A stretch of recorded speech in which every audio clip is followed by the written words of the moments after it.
नमस्कार दोस्तों, आपका अपना YouTube channel Ravi short GK में आपका स्वागत है। तो हम हर दिन आपके बीच विविध करेंट अफेयर लाते हैं, मिक्सलेनियस लाते हैं, जिसमें 2021 का करंट रहेगा, 2022 जनवरी फरवरी मार्च रहेगा।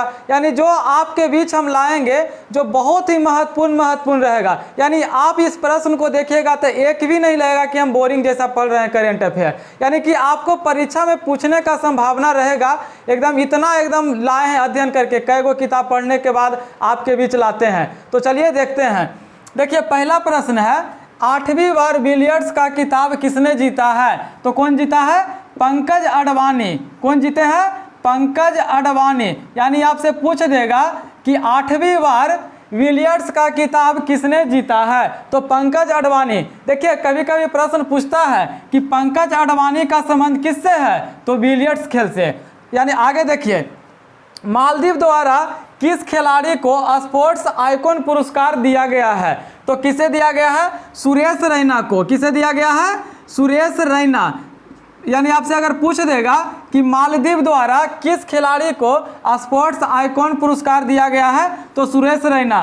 सुरेश रैना इतने चेन्नई सुपर किंग्स से खेलते थे, लेकिन इस बार वह नहीं चुनाए हैं। यानी कि बहुत ही अच्छे खिलाड़ी थे।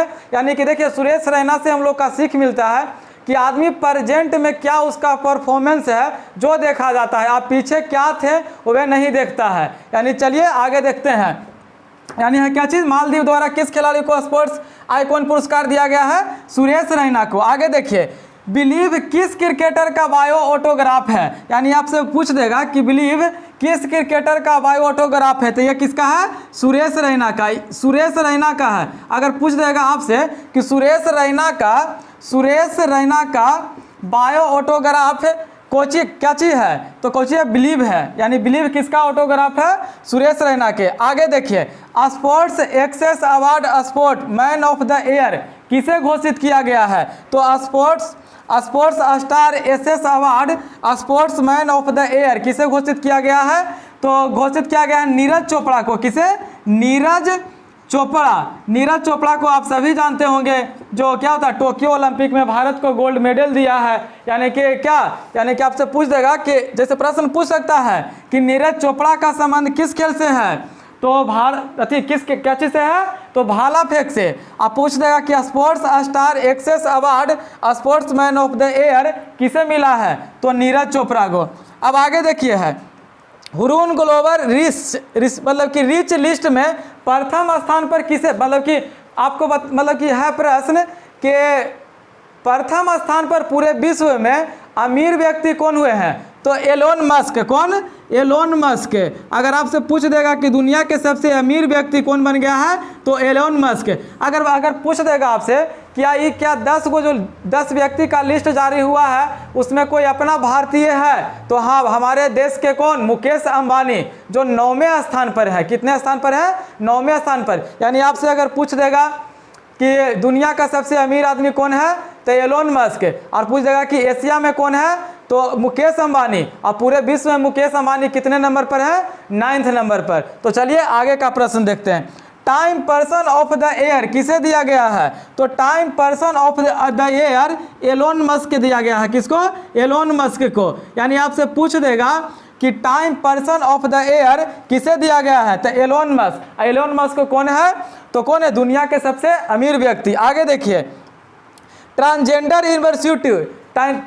यूनिवर्सिटी कहाँ में है? तो कुशीनगर में है। कहाँ में है? कुशीनगर। यानी आपसे अगर पूछ देगा कि ट्रांसजेंडर यूनिवर्सिटी कहाँ में है, तो कुशीनगर में है। यानी देखिए 2-4 प्रश्न अभी आपको बताएं, एक भी आपको बेकार नहीं लग रहा होगा। तो आप बहुत ही शिद्दत से पढ़िए, आपके एग्जाम के लिए अति महत्वपूर्ण है। यानी आपको करेंट अफेयर पूछेगा तो आपको बोरिंग नहीं लगेगा कि अगर हम पढ़े नहीं है, जो परीक्षा में पूछेगा हम वही लाए हैं। तो चलिए आगे शुरू करते हैं। हाल ही में किस राज्य के विधानसभा को पेपरलेस विधानसभा यानी कि नेवा नेशनल ई विधान ऐप घोषित किया है? तो किसे किया गया है? नागालैंड को। यानी आपसे पूछ देगा कि कहाँ का विधानसभा विधानसभा, पेपरलेस विधानसभा घोषित किया गया है।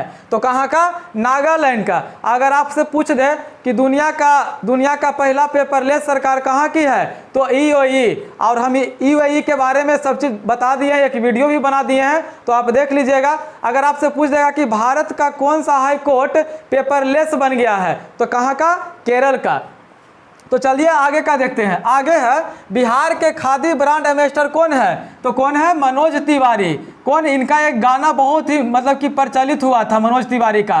कौन सा गाना? रिंकिया का पापा वाला, है ना। यानी कि बिहार के खादी ब्रांड एम्बेसडर कौन है? मनोज तिवारी। अब आगे है जम्मू कश्मीर के उपराज्यपाल कौन है, तो जम्मू कश्मीर के उपराज्यपाल कौन है?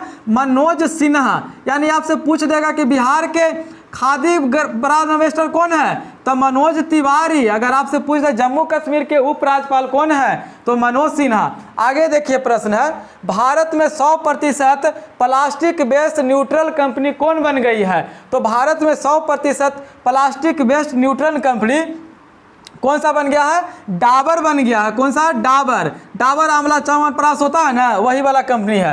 भारत में 100% प्लास्टिक वेस्ट न्यूट्रल कंपनी कौन सा बन गया है, तो डाबर। यानी देख रहे हैं, एक भी प्रश्न आपको लग रहा है बोरिंग जैसा कि एकदम नहीं, परीक्षा में सभी आने का संभावना है। आप शिद्दत से पढ़िएगा, आपके एग्जाम तक हम सारे करेंट अफेयर क्लियर करा देंगे। तो चलिए आगे का प्रश्न देखते हैं। देखिए होप एक्सप्रेस जो कैंसर रोकथाम के लिए चलाया गया है किस सरकार द्वारा, तो महाराष्ट्र सरकार द्वारा। किस सरकार द्वारा? महाराष्ट्र सरकार द्वारा। अच्छा देखिए आप बताइएगा कि कैंसर दिवस कब मनाया जाता है, तो कैंसर दिवस मनाया जाता है कब? 4 फरवरी को।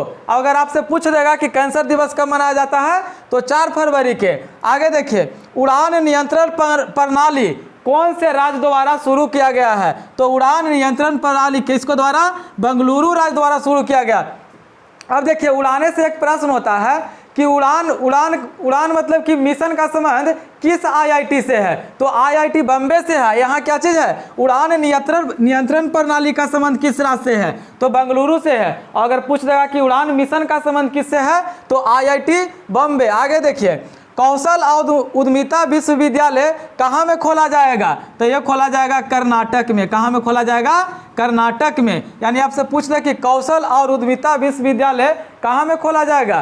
कर्नाटक में खोला जाएगा। आगे देखिए सिंधु यूनिवर्सिटी कहाँ में है, तो सिंधु यूनिवर्सिटी कहाँ में है? लेह लद्दाख में। यानी आपसे पूछ दे कि सिंधु यूनिवर्सिटी कहाँ में है, तो लेह लद्दाख है। यानी इसका आंसर हो गया लेह लद्दाख।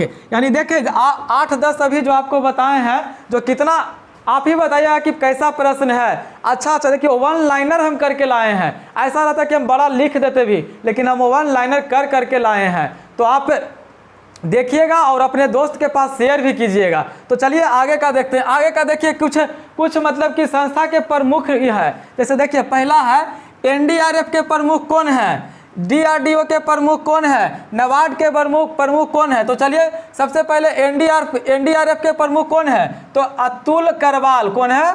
अतुल करवाल। NDRF के प्रमुख कौन है? अतुल करवाल। अब आगे DRDO के प्रमुख कौन है? सतीश रेड्डी। DRDO के प्रमुख कौन है? सतीश रेड्डी।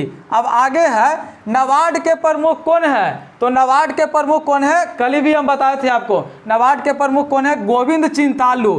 गोविंद चिंतालू। यानी एक ही प्रश्न को हम इतना बार बताएंगे कि आपको एकदम याद हो जाएगा। इस बात को आप याद रखिएगा। यानी आपसे पूछ देगा कि नाबार्ड के प्रमुख कौन है, तो गोविंद चिंतालू। अब देखिए सेबी के प्रमुख अध्यक्ष, आपसे हम कल प्रश्न भी पूछे थे कि सेबी के वर्तमान अध्यक्ष कौन महिला बनी है, तो कौन सी बनी है? माधवी पुरी बुच। देखिए हार्ड है लेकिन डेली आपको याद कराएंगे। एक ही प्रश्न बार बार बोलाएंगे, कैसे नहीं याद होगा। तो चलिए क्वेश्चन हो जाएगा सेबी के अध्यक्ष कौन है? अभी माधवी पुरी बुच।